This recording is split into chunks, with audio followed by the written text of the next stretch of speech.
الحمد لله رب العالمين والصلاة والسلام على سيدنا محمد وعلى آله وصحبه أجمعين أما بعد أعوذ بالله من الشيطان الرجيم بسم الله الرحمن الرحيم سبحان الذي أسرى بعبده ليلا من المسجد الحرام إلى المسجد الأقصى الذي باركنا حوله لنريه من آياتنا إنه هو السميع البصير.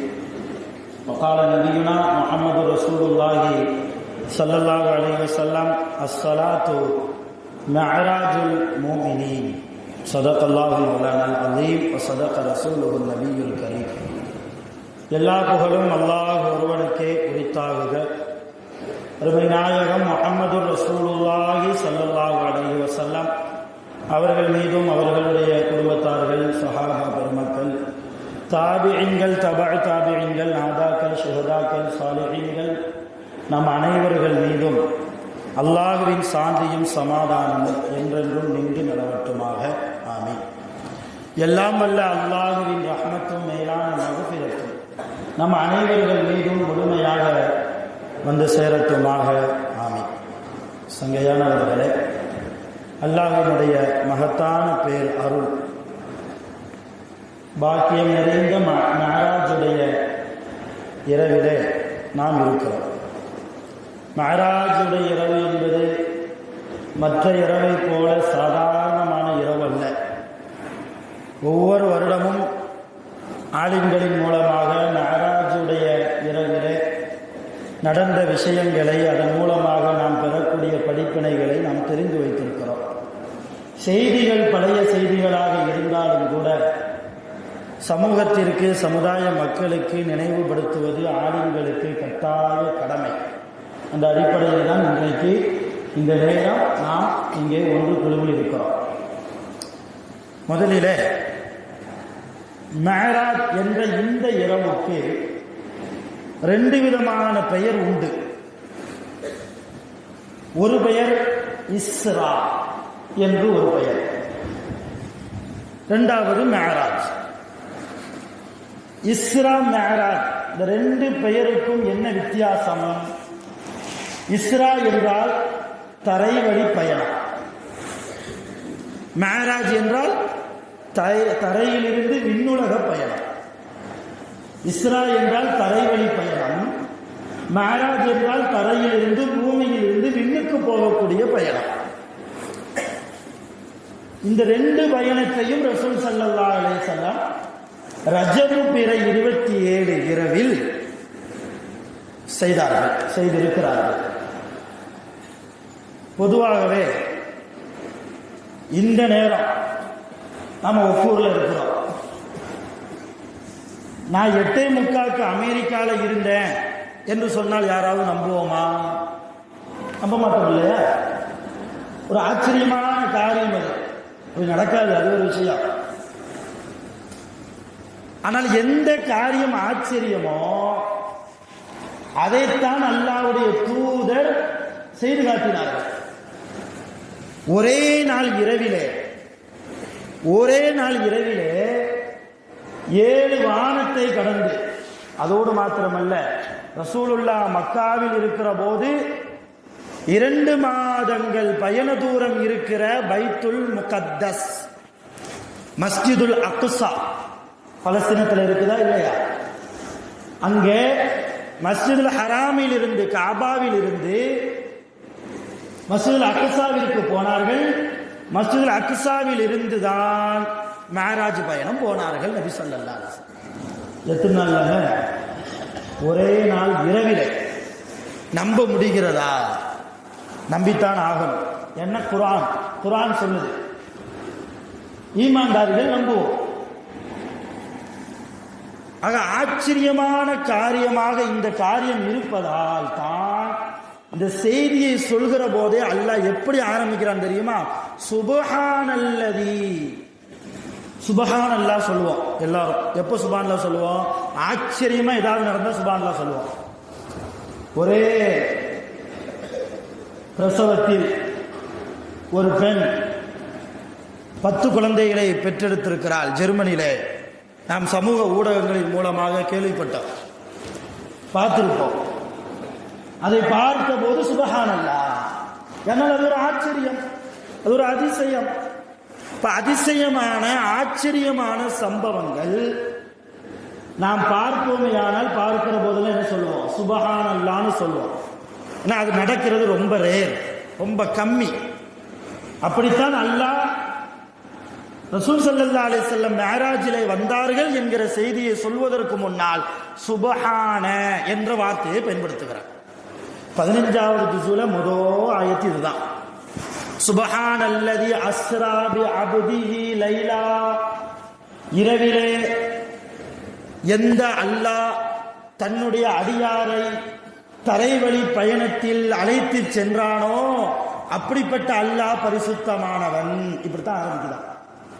மினல் மஸ்ஜிதில் ஹராமி இலல் மஸ்ஜிதில் அக்ஸா, மஸ்ஜிதில் ஹராமிலிருந்து மஸ்ஜிதில் அக்ஸாவின் பக்கம். மஸ்ஜிதுல் ஹராம்னா காபத்துல்லா மக்கா, மக்காவிலிருந்து மஸ்ஜிதுல் அக்ஸாவின் பக்கம் தரைவழி பயணமாக தன்னுடைய அடியாரை எந்த அல்லாஹ் அழைத்து சென்றானோ அப்படிப்பட்ட அல்லாஹ் பரிசுத்தமானவன் என்றுதான் அல்லாஹ் இந்த விஷயத்தை ஆரம்பிக்கும் போதே இப்படித்தான் ஆரம்பிக்கிறார். சுப்ஹான் என்ற வார்த்தையை சொல்லிதான் ஆரம்பிக்கிறார்.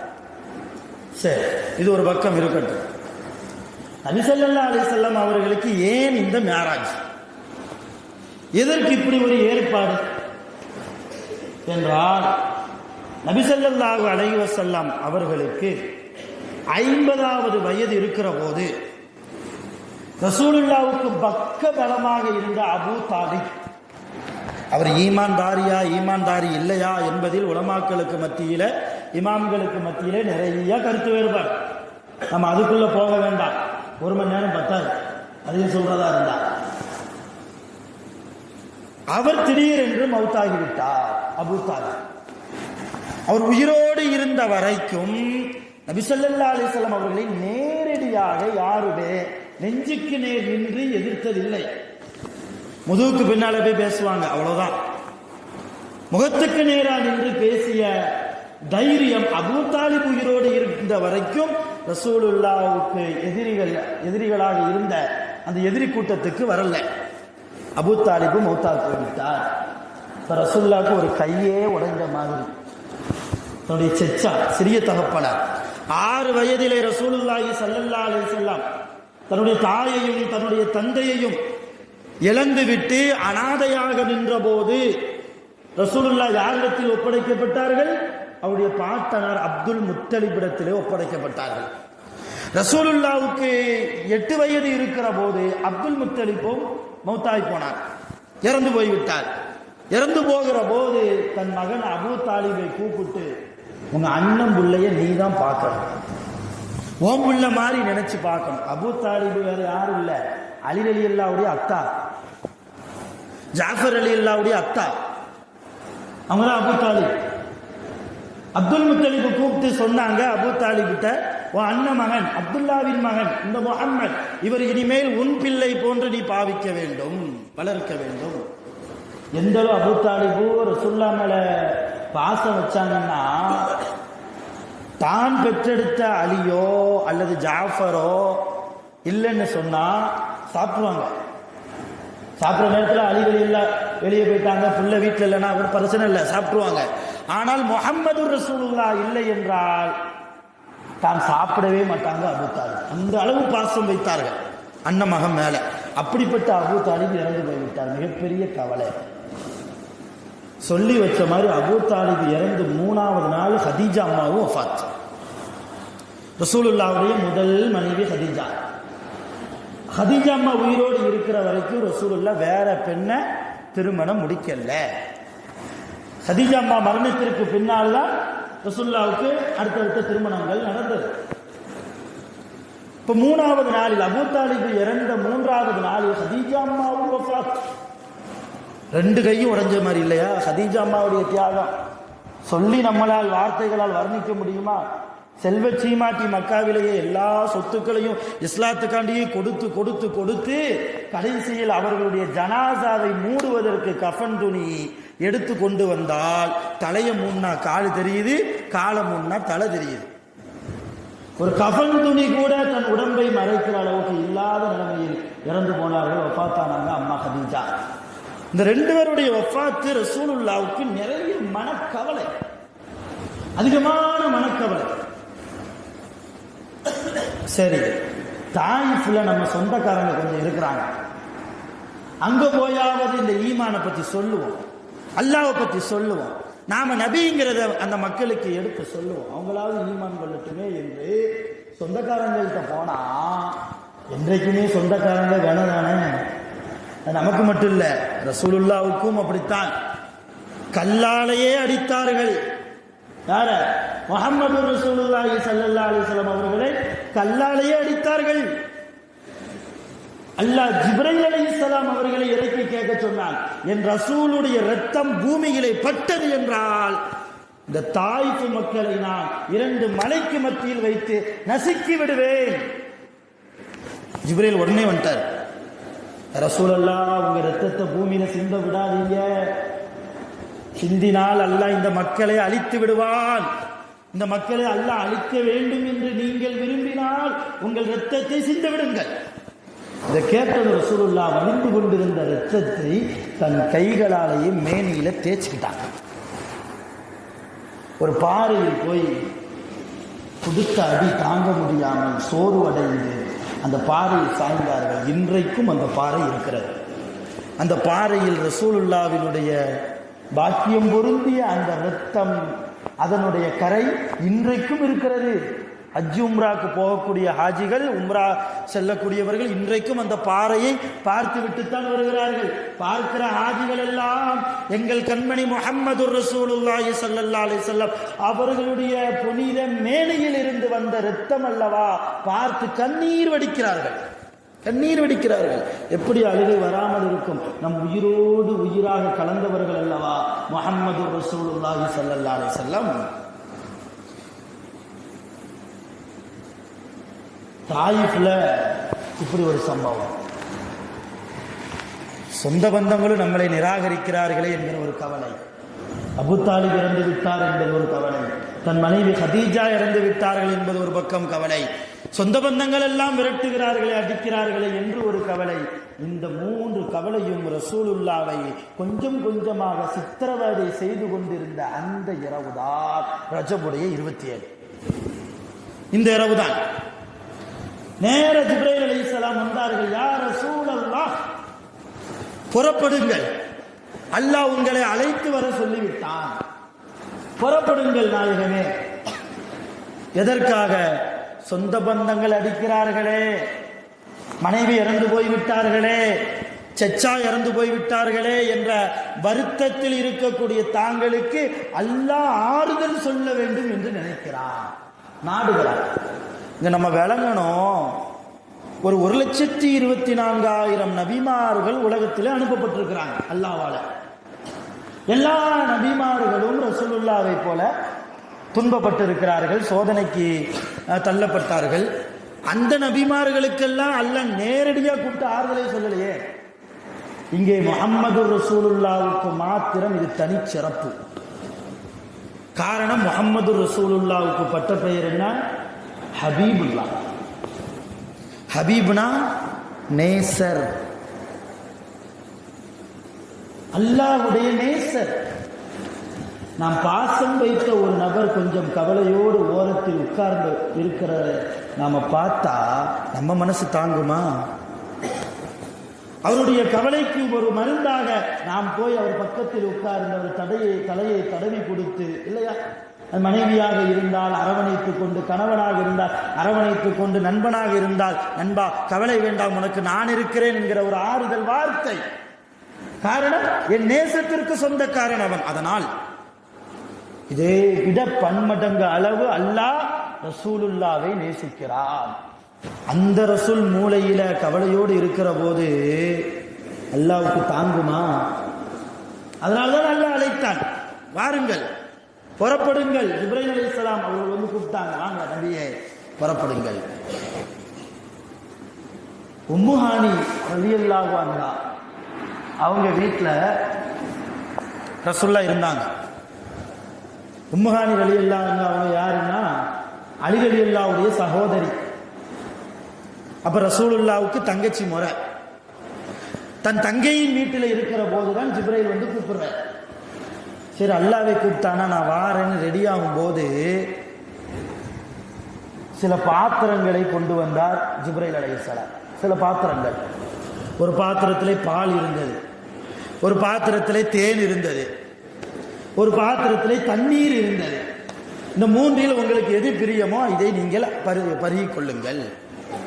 ரசூலுல்லாஹ் பாலை தேர்ந்தெடுத்தாங்க. ரசூலுல்லாஹ் பாலை தேர்ந்தெடுத்தாங்க. அப்ப ஜிப்ரீல் சொன்னாங்க, ஹிய அல் ஃபித்ரா, இதுதான் இஸ்லாமிய மார்க்கத்தின் இயற்கை தன்மை. நீங்கள் பாலை எடுத்ததால் உங்கள் சமூகம் ஒருபோதும் வழிகேட்டில் போகாது என்றார்கள் நபிகள் நாயகம் ஸல்லல்லாஹு அலைஹி வஸல்லம். நீங்கள் ஒருவேளை சாராயத்தை எடுத்திருந்தாலோ அல்லது தண்ணீரை எடுத்திருந்தாலோ வேற மாதிரி கதிக்கு இன்றைக்கு சமூகம் போயிருக்கும், உங்கள் சமூகம் போகும். நீங்கள் பாலை எடுத்ததால் உங்கள் பரக்கத்தால் உங்கள் சமூகம் பாதுகாப்பு அடைந்திருக்கிறது என்றார்கள் சையதுனா ஜிப்ரீல் அலைஹிஸ்ஸலாம். நடந்த விவரங்கள் நிறைய, நான் தேவையானதை மட்டும் சொல்றேன். ஒரு மணி நேரத்தில் எல்லாத்தையும் கொண்டு வந்து சொல்லணும்னா முடியாது, வாய்ப்பு இல்லை. காபத்துல்லாவுக்கு பக்கத்தில் வர வைக்கப்படுகிறார்கள் முஹம்மது ரசூலுல்லாஹ். அங்கே வைத்து அவர்களுக்கு ஒரு ஆபரேஷன் நடக்கிறது. அங்கே வைத்து ஒரு ஆபரேஷன். ஜிப்ரீல் அலைஹிஸ்ஸலாம் அவர்கள் ரசூலுல்லாஹ்வுடைய நெஞ்சை பிளந்து உள்ளே இருந்த இதயத்தையும் சில சதை கட்டியையும் எடுத்து தேவையில்லாத சதை கட்டிகளை அப்புறப்படுத்தி அந்த இதயத்தை ஜம்சம் தண்ணீரால் நன்கு கழுவி மறுபடியும் உள்ளே வைத்து தைத்தார்கள் சையதுனா ஜிப்ரீல் அலைஹிஸ்ஸலாம். நம்பணும், நம்பினாதான் மூமின். சந்தேகம் வந்துச்சுன்னு வைங்க, பரிபூர்ணமான ஈமானை விட்டு நாம் வெளியே போகிறோம் என்பதற்கு அடையாளம் அந்த சந்தேகம். அல்லாஹ் நாடினால் முடியுமா இல்லையா? கழுகி முடித்ததற்கு பின்னால் ஜிப்ரீல் அலைஹிஸ்ஸலாம் அவரிடத்தில் ரசூலுல்லாஹ் கேட்டாங்க, எப்போ அல்லாஹ்வை பார்க்க போறது? என்ன ஆர்வம், அல்லாஹ்வை பார்க்கணுமே என்கிற ஆர்வம். அவன் அழைத்து வர சொல்லி இருக்கிறார். எப்படி தட்ட முடியும்? எப்படியாவது போயிருணுமே. அவன் எப்படி இருப்பான், அவன் அழகு எப்படி? அவன் குர்ஆனிலே ஜமால் என்கிறான், நான் அழகானவன் என்கிறான். அல்லாஹ் அழகானவன், அந்த அழகு எப்படி இருக்கும், அதை நான் பார்த்து ரசிக்க வேண்டுமே என்கிற ஒரு தேட்டம் ரசூலுல்லாவுக்கு. ஜிப்ரீல் அலைஹிஸ்ஸலாம், நபியே அவசரப்படாதீர்கள், நாம் போவோம், அதற்கு முன்னால் ஒரு இடத்திற்கு போக வேண்டும், அதற்கு முன்னால் ஒரு இடத்திற்கு போக வேண்டும். என்ன இடம்?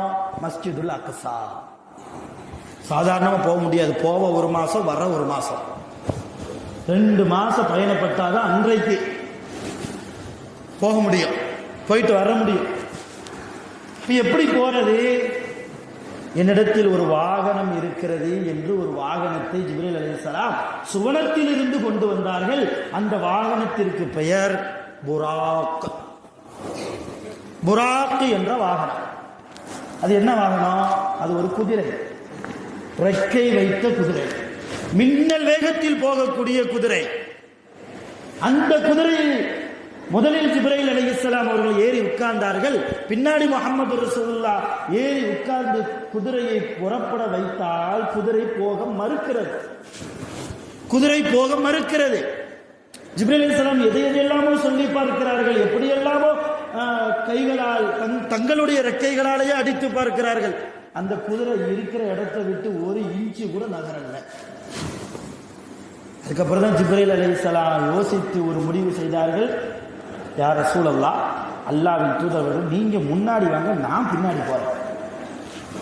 உங்களுக்கு உண்டான கண்ணியம் இல்லையா அது? நான் முன்னால் உட்கார்ந்து நீங்கள் பின்னாடி உட்கார்வதா? என் முதுகுக்கு பின்னால் எனக்கு என்ன தகுதி இருக்கிறது? நான் அதை மறந்து விட்டேன், என்னை மன்னித்துக் கொள்ளுங்கள். இந்த புராக் எனக்கு ஞாபகப்படுத்துகிறது, நீங்கள் இறங்குங்கள். ரசூலுல்லாஹ் முன்னால் உட்கார்ந்தார்கள், பின்னால் ஜிப்ரீல் அலைஹிஸ்ஸலாம். ஜிப்ரீல் அலைஹிஸ்ஸலாம் யாரு? சாதாரண ஆளா? எல்லா மலக்குகளுக்கும் தலைவர் இல்லையா? எல்லா மலக்குகளுக்கும் தலைவராக ஜிப்ரீல் அலைஹிஸ்ஸலாம் இருக்கலாம்.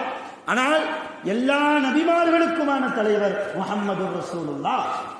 இவ்வளவு ஏன் எந்த ஜிப்ரைல் அலைஹிஸ்ஸலாம் மலக்குமார்களுக்கெல்லாம் தலைவராக இருக்கிறார்களோ அந்த ஜிப்ரைல் அலைஹிஸ்ஸலாமும் ஏன் ஒட்டுமொத்த மலக்குகளும் படைக்கப்படுவதற்கு காரணமாக இருந்ததே முஹம்மது ரசூலுல்லாஹ். ரசூலுல்லாஹ் இல்லைன்னா உலகத்துல எந்த படைப்பும் இல்லை. உலகம் இல்லை, வானத்திலே எந்த படைப்பும் இல்லை. மலக்குகள் படைக்கப்பட்டது ஒளியால். எந்த ஒளி?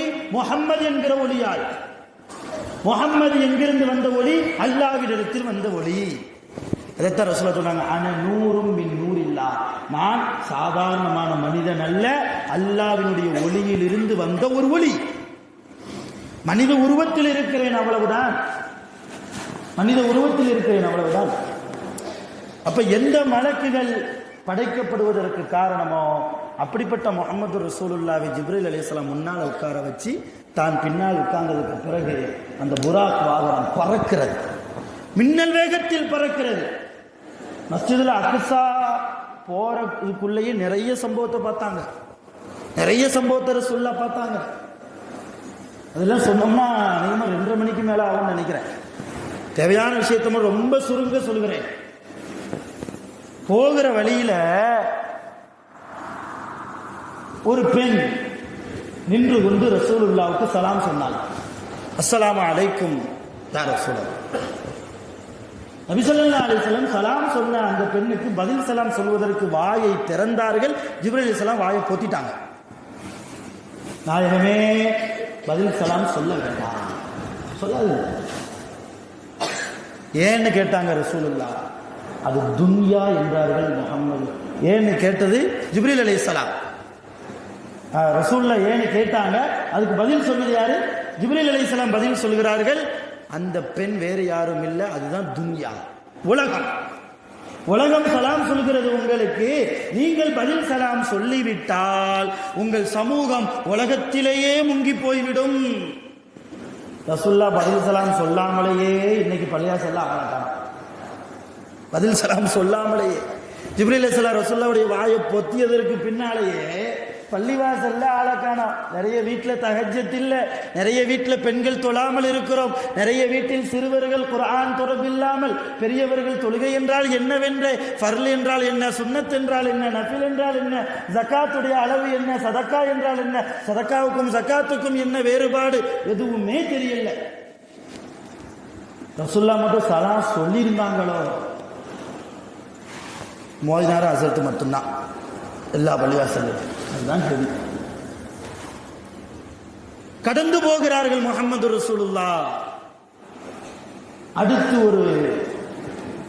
ஒரு பெண் கொஞ்சம் தூரம் கழிச்சு ரசூலுல்லாஹ்வுக்கு சலாம் சொன்னார். அப்பவும் ரசூலுல்லாஹ் பதில் சலாம் சொல்வதை விட்டும் ஜிப்ரீல் தடுத்தார்.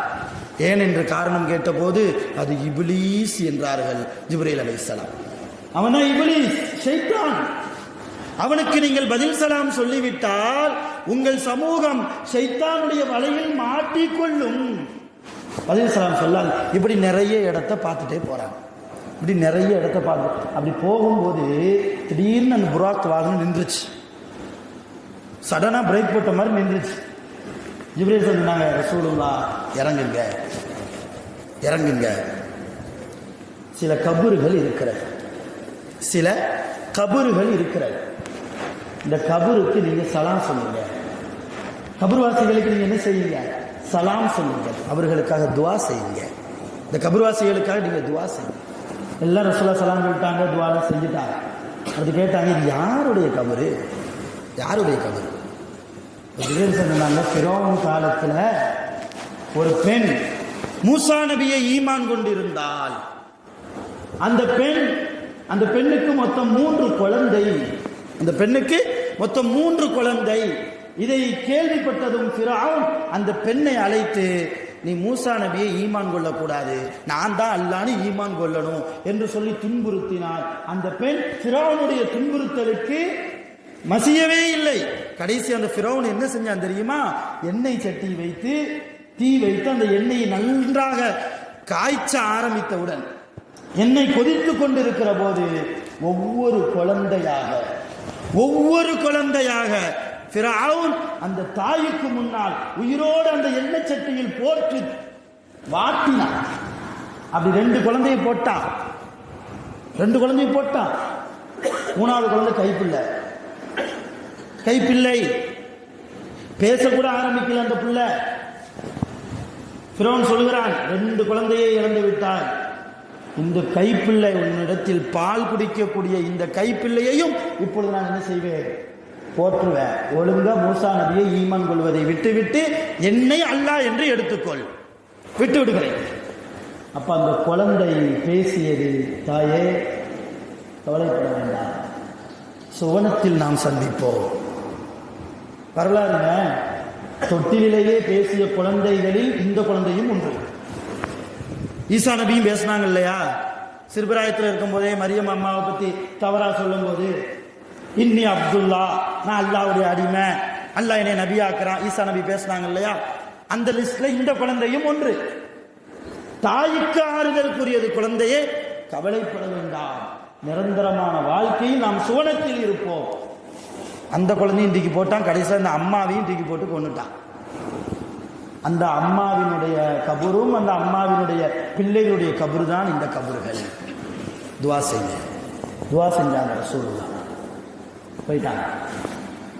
கடைசியாக மஸ்ஜிதுல் அக்ஸாவுக்கு பக்கத்தில் ஒரு கபரை பார்த்தார்கள். அந்த கபரிலே ஒரு மனிதர் தொழுது கொண்டிருப்பதை ரசூலுல்லாஹ் பார்த்தார்கள். கபருக்குள்ளே யாரு? செய்தனா மூசா அலைஹிஸ்ஸலாம். மூசா நபியுடைய கபரு பலஸ்தீனம் தான், மஸ்ஜிதுல் அக்ஸாவுக்கு கொஞ்சம் தூரத்தில் தான் இருக்குது. அவர்கள் அங்கேதான் அடக்கம் செய்யப்பட்டார்கள். அதை பார்த்தாங்க ரசூலுல்லாஹ். கடைசியா மஸ்ஜிதுல் அக்ஸாவுக்குள்ள போறாங்க, ஜிப்ரீல் அலைஹிஸ்ஸலாம் கூட்டு போறாங்க. அங்கே பார்த்தால் எல்லா நபிமார்களும் இருக்கிறார்கள். பள்ளிவாசலுக்குள்ளே எல்லா நபிமார்களும் இருக்கிறார்கள். நின்று அல்லாஹ்வுடைய தூதரை முஹம்மது ரசூலுல்லாவை வரவேற்றார்கள். மர்ஹபா மர்ஹபா யா அஹி, எங்களுடைய சகோதரரே, உங்கள் வருகை நல்வரவாகட்டும் என்று சொல்லி மஸ்ஜிதுல் அக்ஸாவுக்குள்ள வரவேற்ற எல்லா நபிமார்களும் சொன்னாங்க, ரசூலுல்லாஹ், எல்லா நபிமார்களுக்கும் இமாமாக நீங்கள் நின்று அல்லாஹ் உங்களை தொலை வைக்க சொல்கிறார். எல்லா நபிக்கும் நீங்க இமாமா நின்று தொலை வைக்கணும். இறுதியாக அனுப்பப்பட்ட நபியாக இருந்தாலும் எல்லா நபிமார்களுக்குமான தலைவர் என்பதை முஹம்மது ரசூலுல்லாஹ் அங்க தொலை வச்சு நிரூபிச்சு காட்டுறாங்க. அல்லாஹ் நிரூபித்து காட்டினாங்க. எல்லா நபிமார்களுக்கும் ரசூலுல்லாஹ் என்ன செஞ்சாங்க, தொலை வச்சாங்க. இதுல ஒரு சந்தேகம் வரணும். என்ன சந்தேகம் அப்படின்னா, அல்லாஹ்வை பார்க்க போகும்போது காபாவிலிருந்தே டைரக்டா அல்லாஹ் 7 வானத்தை கடந்து அவனை சந்திக்க வச்சிருக்கலாம் இல்லையா? ஏன் மஸ்ஜிதுல் அக்ஸா வரைக்கும் அல்லாஹ் அழைத்து சென்றான்? சரி, மஸ்ஜிதுல் அக்ஸாவுக்கு போகிற வழியிலேயே ஒரு கபர், சில கபர்கள், அந்த அம்மாவுடைய கபர், அந்த அம்மாவுடைய பிள்ளைகளுடைய கபர், அங்கே இறக்கி ரசூலுல்லாஹ் சலாம் சொல்ல வச்சு எதற்காக அப்படின்னு ஒரு கேள்வி வரும். அன்பர்களே, யதார்த்தமான உண்மை, அல்லாஹ் விரும்புகிற விஷயம் என்ன தெரியுமா? ஒரு பயணத்தை நாம் மேற்கொள்ளுகிற போது நல்லடியார்களுடைய துவாவோடு போகணும். அது எந்த பயணமா இருந்தாலும் சரி, வெளிநாட்டுக்கு போறேன் என்றால் நம்முடைய பகுதியில் வாழக்கூடிய இறைநேச செல்வர்கள், தர்காக்கள், அங்கே போய் அவர்களுக்காக அல்லாஹ்விடத்திலே துஆ செய்து அல்லாஹ்வுடைய உதவியோடு நாம் போவதை அல்லாஹ் விரும்புகிறார். இதைத்தான், இவ்வளவு மிக முக்கியமான படிப்பனையைத்தான் முஹம்மது ரசூலுல்லாஹி ஸல்லல்லாஹு அலைஹி வஸல்லம் அவர்கள் மூலமாக அல்லாஹ் நமக்கு காண்பிக்கிறான். இல்லைன்னா காபாவை விட உலகத்துல புண்ணிய பூமி வேற என்ன இருக்கு? மக்காவை விட இல்லையா? அந்த மக்காலிருந்தே டைரக்டா அல்லாஹ் ரசூலுல்லாஹ்வை 7 வானத்துக்கு மேல வர வச்சிருக்கலாமே. ஏன் மஸ்ஜிதுல் அக்ஸாவை பத்தி அல்லாஹ் சொல்லும்போது அல்லதி பாரக்னா ஹவுலஹு, அந்த மஸ்ஜிதுல் அக்ஸாவை சுற்றியும் நான் பரக்கத் செய்திருக்கிறேன் என்கிறான் அல்லாஹ். என்ன பரக்கத்து? அங்கே எல்லாமே பெரும்பாலும் நபிமார்களுடைய கபூர்கள் இருக்கிறது. மஸ்ஜிதுல் அக்ஸாவை சுற்றியும் நபிமார்களுடைய அடக்க ஸ்தலங்கள், கபர்கள் இருக்கிறது. இப்ப நீங்கள் ஒரு பிரயாணத்திற்கு போகிறீர்களா, அல்லது உங்க வீட்டில் ஏதாவது விசேஷம் எடுக்கிறீர்களா, அல்லாஹ்வுடைய நல்ல அடியார்கள் எங்கே அடக்கம் செய்யப்பட்டிருக்கிறார்களோ, இவ்வளவு ஏன், எங்கே கபூரிலே வாழ்ந்து கொண்டு இருக்கிறார்களோ அல்லாஹ்வுடைய அடியார்களுக்கு கபூரில வாழ்க்கை உண்டு. ஏன் மூசா நபி தொழுகிறத நான் பார்த்தேன் நாங்கள் இல்லையா ரசூலுல்லாஹ், கபூரிலே உட்கார்ந்து கொண்டுதானே தொழுதார்கள். இப்ப அல்லாஹ்வுடைய நல்லடியார்கள், சாலிஹீன்கள், அவுலியாக்கள், நபிமார்கள் எல்லோருமே கபூரிலே தொழுவார்கள், துஆ செய்வார்கள் இல்லையா, குர்ஆன் ஓதுவார்கள், எல்லாம் நடக்கும். அதை யோசிக்கிற ஆற்றல் நமக்கு இல்லை. அது எப்படி கும் இருட்டாவுல இருக்கும், மண்ணு கிண்ணெல்லாம் இருக்குமே, எல்லாம் யோசிக்க கூடாது. அந்த யோசிக்கக்கூடிய திறனை அல்லாஹ் நமக்கு தரல, அவ்வளவுதான். அங்க போய் பார்த்தாலே தெரியும். இன்னும் நம்ம அங்க போகவே இல்லையே. 10 மாதம் தாயினுடைய வயிற்றுக்குள்ள எப்படி இருந்தோம், தண்ணீர் இல்லாமல் அங்கேயுமே அசையாமல் இல்லையா, எப்படி அல்லாஹ் நமக்கு ரிசுக்கை கொடுத்தார், நம்புகிறோமா இல்லையா? அதே போன்று இதையும் நம்ப வேண்டும். முஹம்மது ரசூலுல்லாஹ்வுடைய வரலாறு இது. எல்லா நபிமார்களையும் சந்திக்க வைக்கிறான். காரணம், நபியே, என்னை நீங்கள் பார்க்க வருவதற்கு முன்னால் என்னுடைய அடியார்களை பார்த்து விட்டு வாருங்கள், என்னுடைய நபிமார்களை பார்த்து விட்டு வாருங்கள், என்னுடைய நேசர்களை பார்த்து விட்டு வாருங்கள். ஒரு ரசூலுக்கே அல்லாஹ் இப்படி ஒரு ஏற்பாடு என்றால் நாமும் இதை கடைபிடிக்க வேண்டும். கடைபிடித்தால் நமக்கு நல்லது, கடைபிடிக்கலன்னா அல்லாஹ்வே அறிந்தவன், அவ்வளவுதான். இதில் வியாக்கியானத்துக்கோ விவாதத்திற்கோ இடம் இல்லை. கடைசியாக எல்லா நபிமார்களுக்கும் முஹம்மது ரசூலுல்லாஹ் தொலை வைத்து முடித்து விட்டு வெளியே வருகிற போது அங்கேயும் ஜிப்ரீல் அலைஹிஸ்ஸலாம் 3 விதமான பாத்திரத்தை கொண்டு